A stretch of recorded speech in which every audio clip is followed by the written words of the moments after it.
Halo, selamat sore Tribuners, senang sekali saya Mesya Marsabesi bisa menyapa Anda kembali di Tribun Ambon hari ini.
Halo Tribuners, selamat sore, senang sekali saya Mesya Marsabesi bisa menyapa Anda kembali di Tribun Ambon hari ini, edisi 9 Februari 2026, di mana sejumlah informasi terbaru dari kota Ambon dan sekitarnya akan kami hadirkan untuk Anda. Kita mulai dengan berita pertama.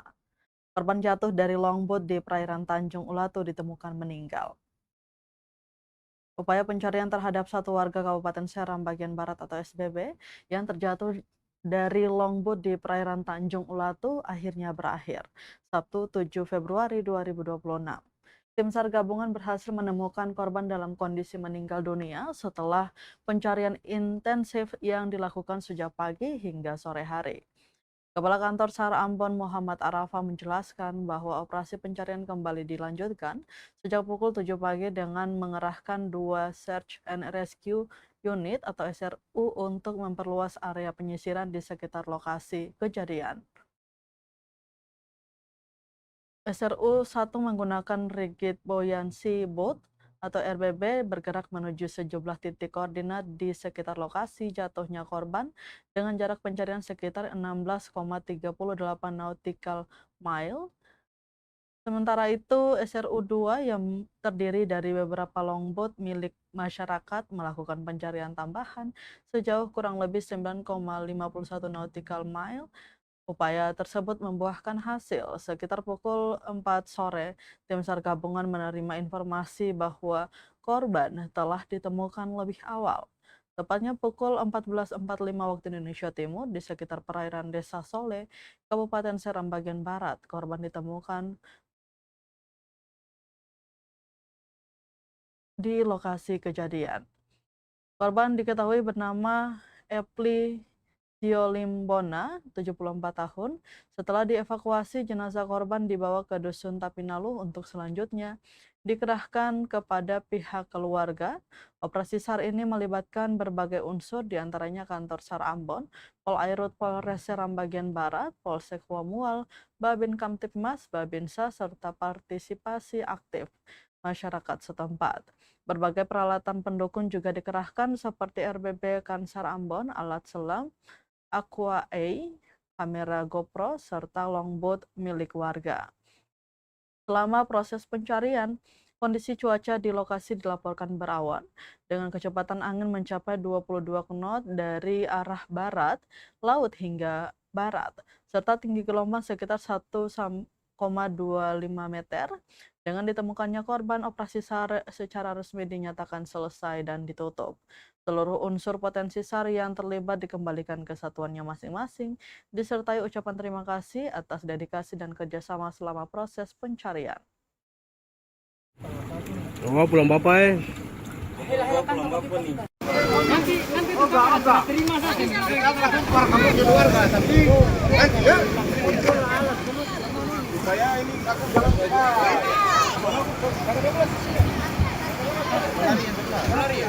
yang boleh merekam cuma petugas Basarnas, yang lain jangan.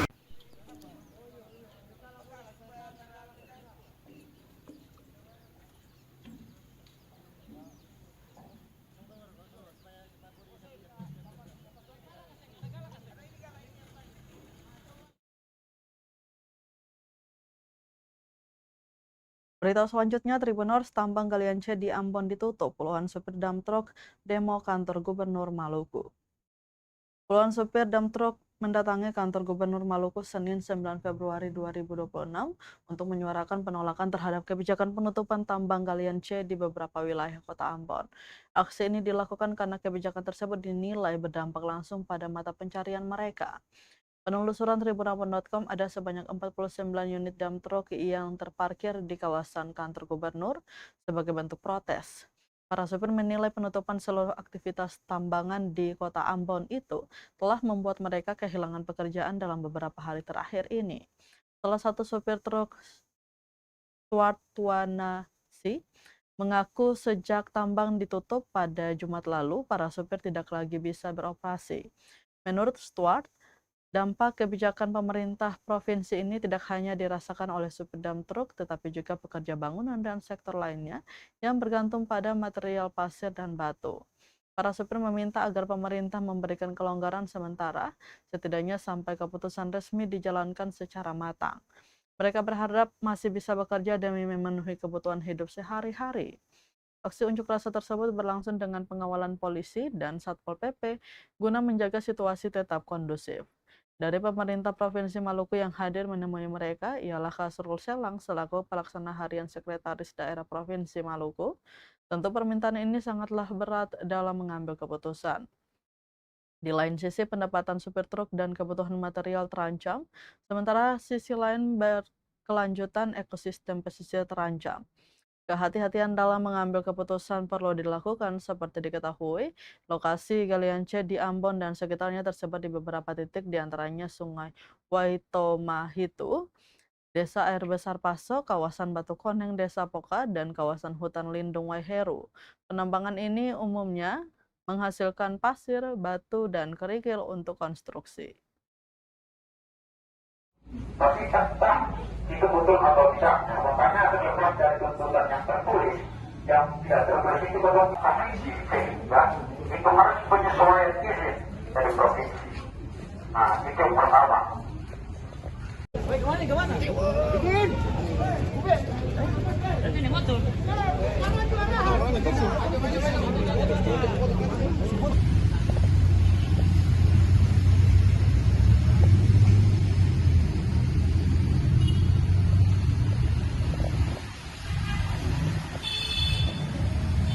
Gotong kurang lebih 3 hari lah. Kurang 3 hari. Dari Sinting itu hari Minggu. Mulai dari tambang tutup kan hari Sabtu. Hari Jumat. Tapi kan selama ini kan Gotong istirahat ya. Kalau 3 hari saja, kalau Gotong saya mau operasi. Tambang itu sangat berdampak pada Gotong masyarakat umum. Terlebih khusus sopir-sopir roto, terus pekerja bangunan, itu akan berdampak ke Gotong semua. Nah ini sangat berdampak pada Gotong karena Gotong punya kehidupan soal perut. Jadi kalau tambang ini Gotong minta kebijakan dari Bapak Gub untuk setidaknya walaupun kebijakan ini belum turun, kasih kesempatan per Gotong dulu sambil menunggu surat keputusan itu turun supaya Gotong bisa tetap kerja. Kalau saya nanti Gotong mau makan apa?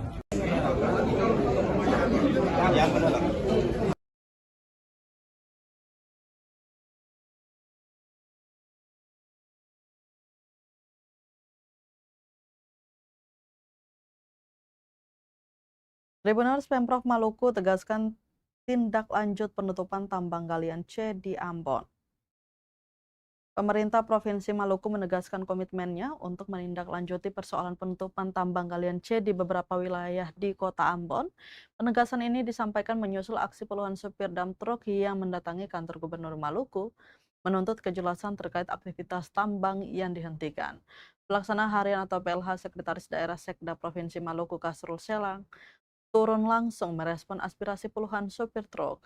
Mereka mengeluhkan penutupan galian C yang dinilai berdampak besar terhadap pendapatan sopir dump truck, sekaligus mengancam ketersediaan material pembangunan yang dibutuhkan masyarakat. Tentu persoalan ini bukan hal yang mudah diputuskan. Di satu sisi keberlangsungan ekonomi para supir dan kebutuhan material pembangunan yang harus diperhatikan. Namun di sisi lain, pemerintah juga memiliki tanggung jawab besar dalam kelestarian lingkungan. Maka dari itu, kata PLH Sekda Maluku, kunci penyelesaian persoalan ini berada pada kelengkapan izin dan dokumen dari pemilik lahan. Pemerintah daerah, kata dia, tidak dapat bertindak tanpa dasar hukum yang jelas. Kasrul menambahkan apabila seluruh dokumen perizinan telah dilengkapi oleh pemilik lahan, pemerintah Provinsi Maluku siap bergerak cepat. Bahkan pihaknya tidak menutup kemungkinan untuk langsung berkoordinasi dengan pemerintah pusat.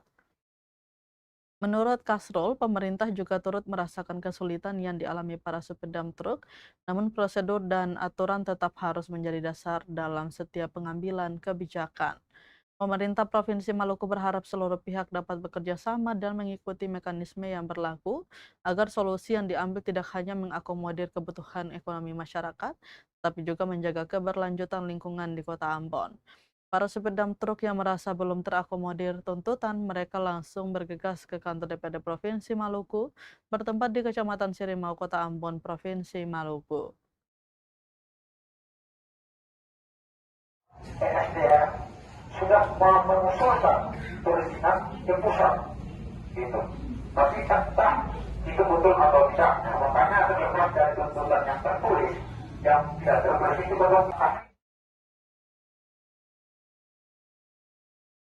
Berita terakhir, Tribuners, sidang Tipikor PT Tanimbar Energi 6,2 miliar buka fakta tata kelola BUMD yang rapuh.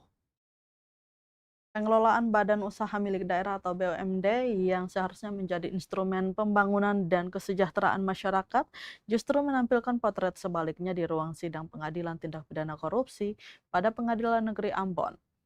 Sidang lanjutan perkara dugaan penyalahgunaan penyertaan modal daerah Kabupaten Kepulauan Tanimbar atau KKT kepada BUMD PT Tanimbar Energi tahun anggaran 2020-2022 kembali digelar pada Jumat 6 Februari 2026.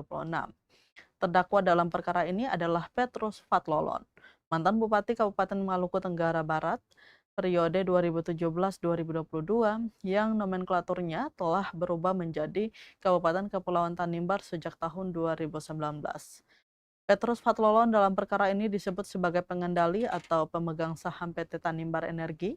Juga terdakwa Johanna Joyce Julita yang saat itu menjabat sebagai Direktur Utama PT Tanimbar Energi 2019-2023 dan Karel FGB Lusnar Nera selaku Direktur Keuangan 2019-2023. Sidang yang telah memasukinya tahap pembuktian itu menghadirkan 6 orang saksi.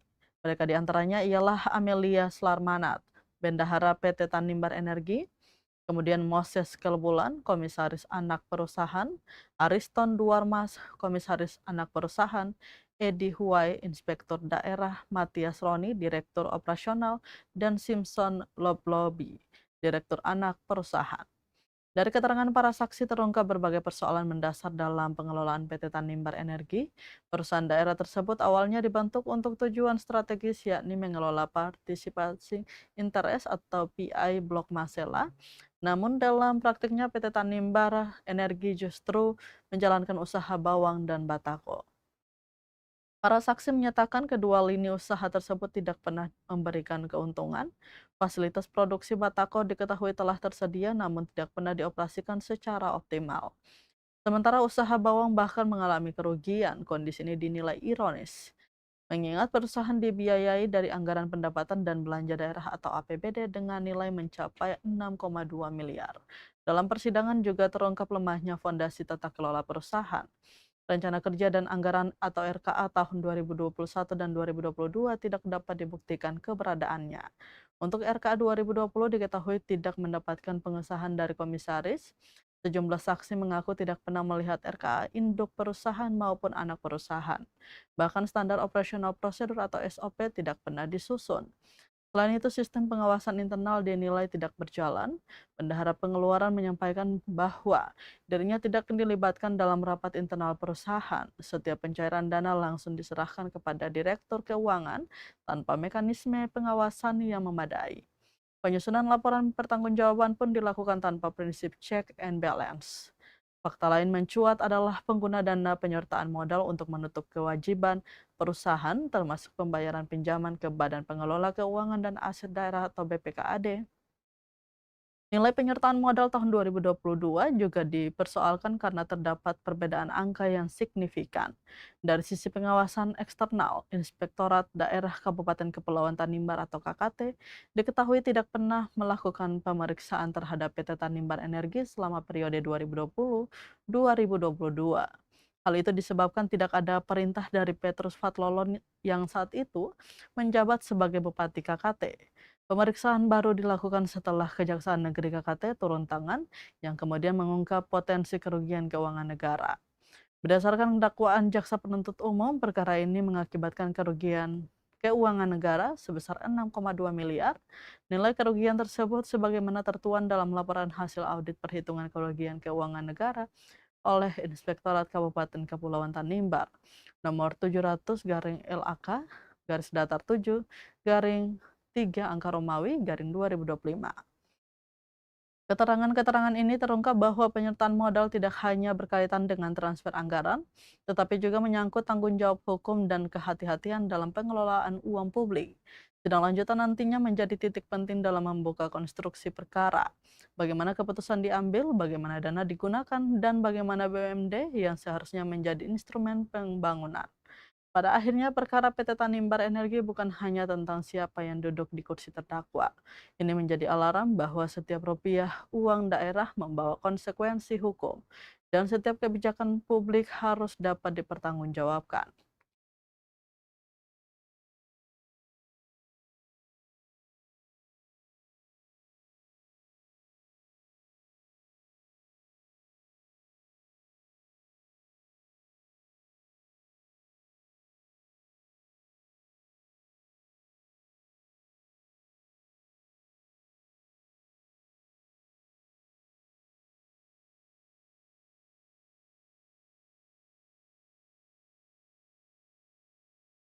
Tribuners, berita tadi sekaligus menutup rangkaian kebersamaan kita di Tribun Ambon hari ini, edisi 9 Februari 2026.